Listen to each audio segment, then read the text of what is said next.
भोजपुरी समाचार के साथ में Himalayan white house international college, पुतली सडक, काठमाडौँ। सुरक्षित निर्माणको लागि हाम्रो विश्वास राइनो डक्टिलिटी। निष्पक्ष, तटस्थ र सन्तुलित समाचारका लागि हेर्नुहोस् जनतासमाचार.com।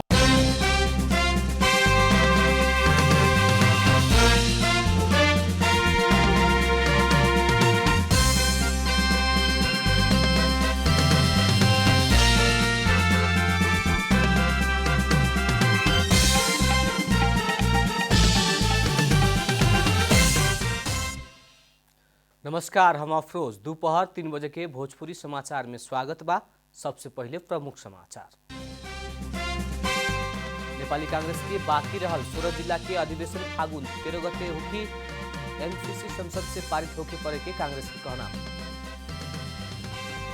मध्य प्रदेश द्वारा माओवादी से विद्रोह शुरू कई दिन में छुट्टी देवे की घोषणा, इतवार के सार्वजनिक विदा।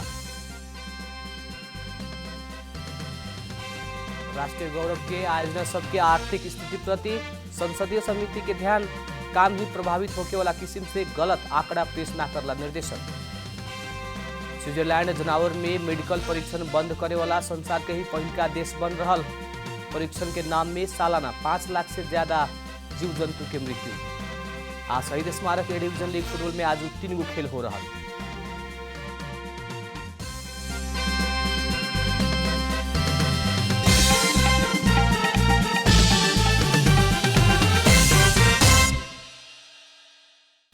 अब पूरा समाचार। सत्ता साझेदार दल के 3 शीर्ष नेता सब बीच आज बालुवाटार में छलफल हो रहा बा। प्रधानमंत्री तथा नेपाली कांग्रेस के सभापति शेरबहादुर देउवा, नेकपा माओवादी केन्द्र के अध्यक्ष और नेकपा एकीकृत समाजवादी के अध्यक्ष बीच एमसीसी स्थानीय चुनाव लगायत के विषय में छलफल हो रहा बा। अमेरिका फेब्रुअरी अंतिम भीतर जैसे भी एमसीसी पारित करे खातिर दबाव दे रहा बा, लेकिन यह बारे सत्तारूढ़ गठबंधन में ही मतभेद हो रहा बा। कांग्रेस एमसीसी पारित करे के पक्ष में रहल बाटे त माओवादी और एकीकृत समाजवादी संशोधन सहित एमसीसी पारित करे पड़े के बताउते आइल बा। आवेला प्रतिनिधि सभा बैठक में सरकार एमसीसी टेबल करे के तैयारी कर रहल बा और एकरा खातिर गठबंधन में सहमति खोजे के प्रयास हो रहल बा। नेपाली कांग्रेस के बाकी रहल 16 जिला के अधिवेशन फागुन 13 गते होखे के भइल बाटे। नेपाली कांग्रेस केंद्रीय कार्य संपादन समिति के सुख के बैठक से बाकी जिला सबके अधिवेशन फागुन 13 गते करे के निर्णय कैलक। बैठक में पार्टी के भातृ तथा शुभेच्छुक संस्था सबके अधिवेशन लगायत के कार्य सब संपन्न करे के खातिर विधान मस्यौदा ऊपर भी छलफल शुरू कैल और ओकरा खातिर आवश्यक सबै निर्णय सब करे खातिर इतवार के फेरू केंद्रीय कार्य संपादन समिति के बैठक बोलाओल गई। पार्टी के प्रवक्ता डाक्टर प्रकाश शरण महत जानकारी देहने। विधानहरूलाई परिमार्जित गरेर पेश गरेका थियो, त्यो पास भएको थिएन। ती विधानहरू पनि आज प्रस्तुत भएको छ।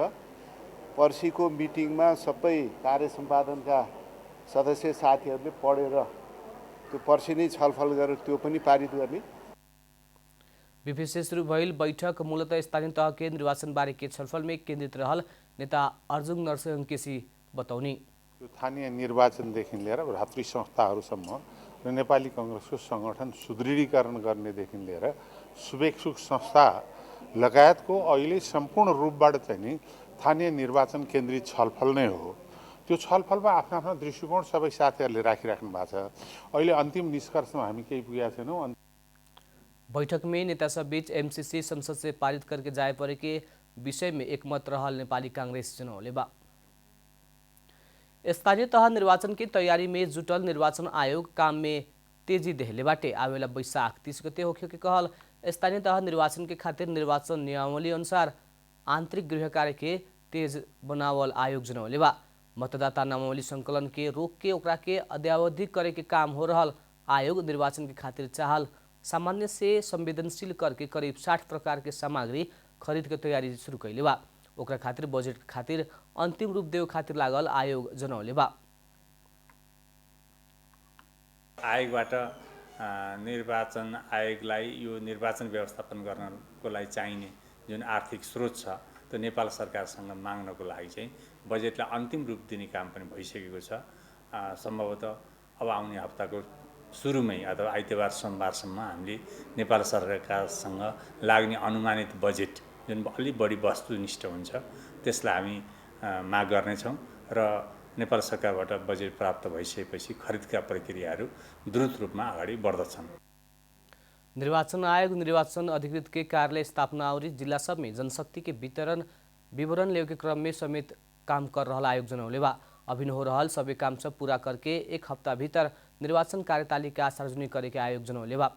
अभिन स्थानीय निर्वाचन के खातिर कार्यविधि और निर्देशिका के काम भी अंतिम चरण में पुगल आयोग जनौले बा।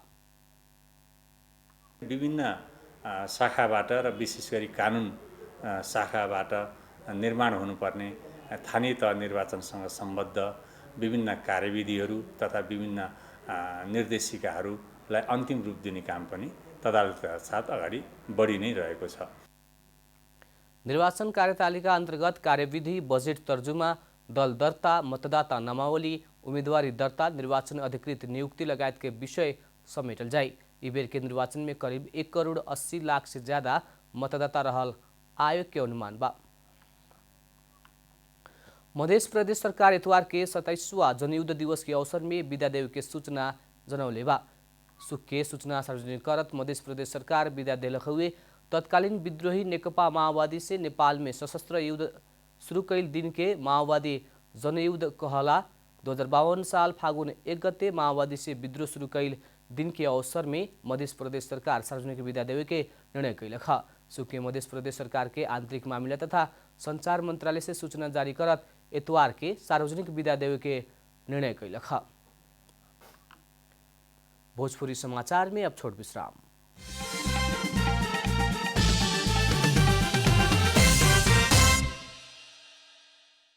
भोजपुरी समाचार में अब थप समाचार। झापा के मनसा फूड द्वारा उत्पादित मगमग चाउचाउ उद्योग में भीषण आगलागी फैल बा। मेचीनगर 14 दुहागढ़ी स्थित मनसा फूड द्वारा उत्पादित मगमग चाउचाउ उद्योग में करीब सवेरे 4:30 से आगलागी हो रहा जिला प्रहरी कार्यालय झापा जनौले बा। झापा और मोरंग के दमकल से आगे निभाव के प्रयास हो रहा और आगे बुझाव खातिर प्रयास भइला से क्षति के विवरण आगलागी के कारण खुले ना सकल जिला प्रहरी कार्यालय जनौले बा। प्रमुख प्रतिपक्षी दल नेकपा एमाले के अध्यक्ष केपी शर्मा ओली तीनों तह के निर्वाचन में अपन पार्टी बहुमत ल्यावे के दावी कैले बानी। पार्टी से तय कैल स्थानीय तह निर्वाचन प्रशिक्षण तथा अभिमुखीकरण कार्यक्रम के सुख के वर्चुअली शुभारंभ करत अध्यक्ष ओली स्थानीय प्रदेश और संघीय तीनों तह के निर्वाचन में अपन पार्टी बहुमत ल्यावे के बताउने है। वहाँ के सत्तारूढ़ गठबंधन के बत्ती मुझा चुकल और मतपत्र फार के चुनाव जीते वाला सपना ना देखे खातिर भी चेतावनी देनी है। अपन पार्टी के निर्वाचन से केहू के भी भागे ना देव खातिर अध्यक्ष ओली के कहना बा।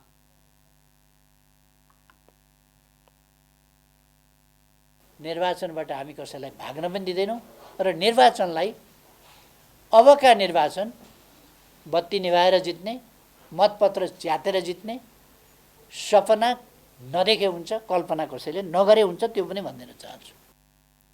अध्यक्ष ओली प्रधानमंत्री शेरबहादुर देउवा और माओवादी केंद्र के अध्यक्ष पुष्पकमल दाहाल से एमसीसी के पत्र लिख के देश पर गंभीर खिलवाड़ कहल आरोप समेत लगौनी। वहाँ के सभामुख अग्निप्रसाद सापकोटा से अनाधिकृत ढंग से संसद में निर्णयार्थ पेश कैल एमसीसी समझौता आगे बढ़े ना देव के कहत आपत्ति समेत जनाउने।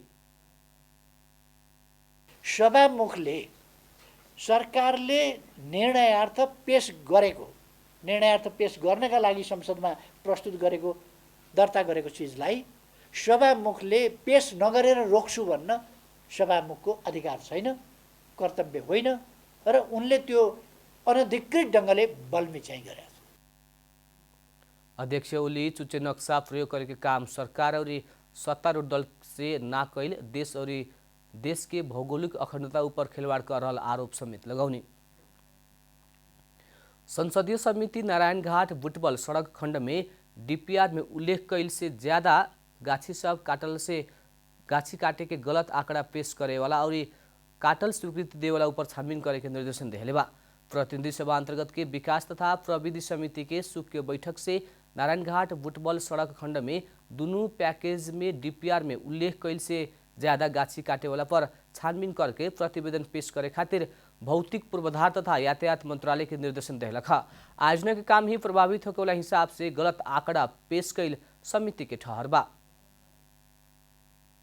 बुटोल सडक खण्डका दुवै प्याकेजमा स्वीकृत डिपिआरमा उल्लेख भएभन्दा क्रमशः 576% र 440% रुखहरू काटिनु परेकोले आयोजनाको काममा ढिलाइ भएको भन्ने तथ्य पेश भएको सन्दर्भमा आयोजनाको काम नै प्रभावित हुने गरी गलत आँकडा पेश गर्ने र उक्त कार्यलाई स्वीकृत गर्ने जिम्मेवार परेका पदाधिकारीहरूमाथि 15 दिनभित्र छानबिन गरी त्यसको प्रतिवेदन समितिमा उपलब्ध गराउन नेपाल सरकार भौतिक पूर्वाधार तथा यातायात मन्त्रालयले निर्देशन गर्दछ।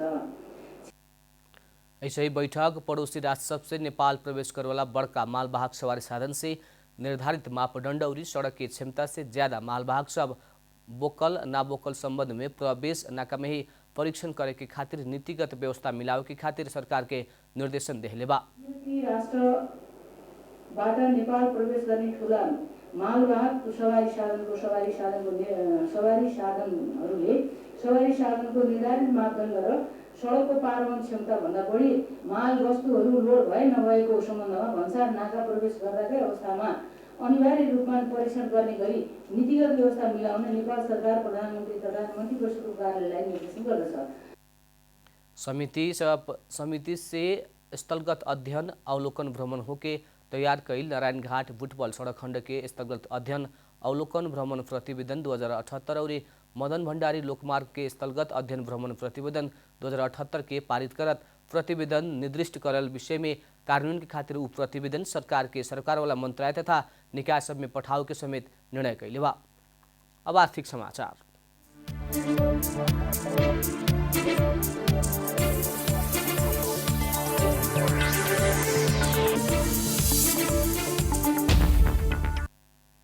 नेपाल डेयरी एसोसिएशन और डेयरी उद्योग संघ से दुग्ध विकास संस्था से कायम कैल दूध के उपभोक्ता दाम ना माने के बतौले बा। सुख के काठमाडौँ में पत्रकार सम्मेलन करत दुनू संघ दुग्ध उत्पादन विकास संस्थान से कायम कैल दूध के उपभोक्ता मूल्य ना माने के बतौले बा।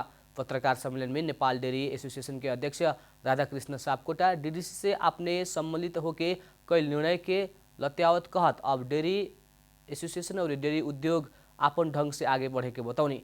वहाँ के अब के दिन में अपना सब दुग्ध विकास संस्थान से संगी जाए ना सके के और किसान सब के संस्थान से 2 रुपया ज़्यादा देवे के और उपभोक्ता से 10 रुपया ज़्यादा लेवे के बतौनी। एसोसिएशन और संघ दूध के प्रति लीटर मूल्य 10 रुपया से बढ़ा के 86 रुपया बनावे के निर्णय कैले बा। भोजपुरी समाचार में अब छोट विश्राम।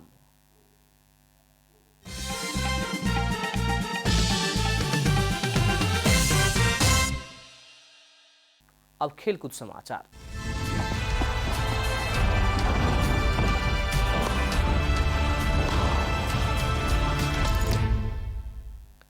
शहीद स्मारक ए डिवीजन लीग फुटबॉल में आज 3 गो खेल हो रहा बा। लीग के 10वां चरण अंतर्गत आज 3 गो खेल हो रहा बाटे, जिसमें 2 गो खेल दशरथ रंगशाला और 1 गो खेल इन्फा कम्प्लेक्स में होखी। त्रिवेश्वर स्थित दशरथ रंगशाला में पहिलका खेल में मसिन्द्र फुटबॉल क्लब और च्यासल युथ क्लब बीच प्रतिस्पर्धा हो रहा बा। जारी खेल के पहिलका हाफ ओराइला तकले मसिन्द्र 2-0 गोल के अग्रता बनौले बाटे। पहिलका हाफ में मसिन्द्र के विमल घरती मंगरा और सुनील बल 1-1 गोल कैले बाटे। लोग मसिन्द्र 9 खेल में 23 अंक जोड़ के शीर्ष स्थान में बाटे। च्यासल 9 खेल में 5 अंक जोड़ के अंतिम में बाटे। दशरथ रंगशाला में होखे वाला दोसर का खेल में मनाङ वर्षाङ्दी क्लब और 3 स्टार क्लब बीच प्रतिस्पर्धा होगी। मनाङ और 3 स्टार बीच के खेल 4:45 बजे से शुरू होगी। मनाङ 9 खेल में 19 अंक जोड़ के दोसर का स्थान में बाटे। 3 स्टार 16 अंक जोड़ के चौथा स्थान में बाटे। ऐसे ही सादो बाटो स्थित इन्फा कम्प्लेक्स में नेपाल पुलिस क्लब और सादो बाटो युथ क्लब बीच प्रतिस्पर्धा हो रहा बा। जारी खेल के पहिलका हाफ ओराइला तकले सादो बाटो 1-0 गोल से आगे बाटे। पुलिस 10 अंक जोड़ के 10वां स्थान में बाटे तो सादो बाटो 12 अंक जोड़ के 7वां स्थान में बा। अंत में प्रमुख समाचार फिर एक बेर। नेपाली कांग्रेस के बाकी रहल 16 जिला के अधिवेशन फागुन 13 गते हो कि एमसीसी संसद से पारित होके पड़े के कांग्रेस के कहना। मध्य प्रदेश द्वारा माओवादी से विद्रोह शुरू कई दिन में छुट्टी देवे की घोषणा, इतवार की सार्वजनिक विदा। राष्ट्रीय गौरव के आयोजन सबके आर्थिक स्थिति प्रति संसदीय समिति के ध्यान, काम ही प्रभावित होने वाला किस्म से गलत आंकड़ा पेश न करला निर्देशन। स्विट्जरलैंड जनावर में मेडिकल परीक्षण बंद करे वाला संसार के ही पहिल का देश बन रहा। परीक्षण के नाम में सालाना 5 लाख से ज्यादा जीव जंतु के मृत्यु। शहीद स्मारक ए डिवीजन लीग फुटबॉल में आज 3 खेल हो रहा।